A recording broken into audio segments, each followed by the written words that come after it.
+7 +9 11 13 అట్లా పోతుంటే 2 ఇంక్రీజ్ చేసుకుంటా మనకి రావడం జరిగింది.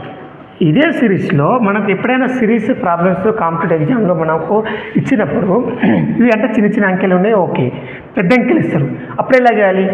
అలాంటప్పుడు ఒకటి గుర్తుపెట్టుకోండి, మనం సిరీస్ క్వశ్చన్లు సింపుల్గా షార్ట్కట్లో ఇమీడియట్లీ ఆన్సర్ చేయాలంటే గుర్తుపెట్టుకుని, ఎప్పుడైతే లాస్ట్ కానీ స్టార్టింగ్లో కానీ ఇటువైపు అయినా సరే పెద్ద అంకెలు అంటే చిన్న చిన్న 5 8 13 ఇవి కాకుండా ఇట్లా పెద్ద పెద్ద అంకెలు 29 40 53 70 60 అట్లా పెద్ద పెద్ద అంకెలు ఉంటాయి కదా, ఇటు సైడ్ కానీ ఏ సైడ్ ఉన్నా ఏం కాదు.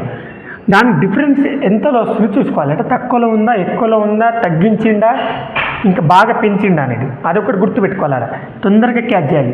చేసిన తర్వాత ఏంటంటే చాలా తక్కువలో పెంచుకుంటూ పోతున్నాను అనుకో, అప్పుడు మనం ప్లస్ చేసుకుంటూ పోవాలని అర్థం.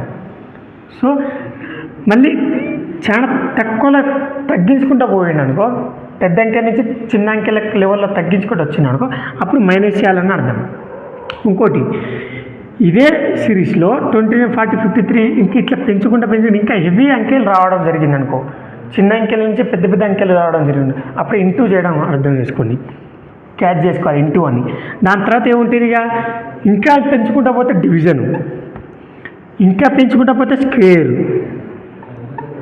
ఇంకా ఏమైనా పెంచుకుంటూ పోయే అవకాశాలు ఉంటే క్యూబ్స్లో. సో ఇవి మ్యాక్సిమం వీటిలోనే వస్తాయి క్వశ్చన్స్, వీటిలోనే ఆల్మోస్ట్ ఆన్సర్ అయిపోతుంది.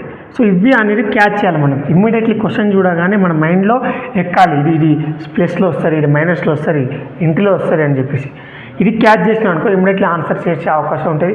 సో ఇది చేయాలంటే ఏం చేయాలి? మనం ప్రాక్టీస్ ఎక్కువ చేయాలి.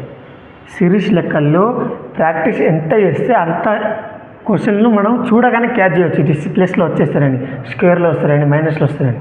సో కొన్ని క్వశ్చన్లు చూడగానే డైరెక్ట్ ఆన్సర్ చేసే అవకాశాలు కూడా ఉంటాయి. సో మోర్ ప్రాక్టీస్ చేస్తే మనకు చాలా ఉపయోగాలు ఉంటాయండి. సో ఇది ఒకటి గుర్తుపెట్టుకోండి. సో మనం ఛానల్లో వచ్చేసి చాలా వీడియోస్ ఉన్నాయి, దీనికి సంబంధించిన క్లాసెస్ కూడా ఉన్నాయి, క్వశ్చన్స్ కూడా ఇవ్వడం జరిగింది. అందులో మీకు ప్రతి ఒక్క సిరీస్లో ఒక్కొక్క పార్ట్కి ఒక్కొక్క సంబంధించింది, ఒక్కొక్క డిఫరెంట్ మెథడ్స్ విషయంలో మనకు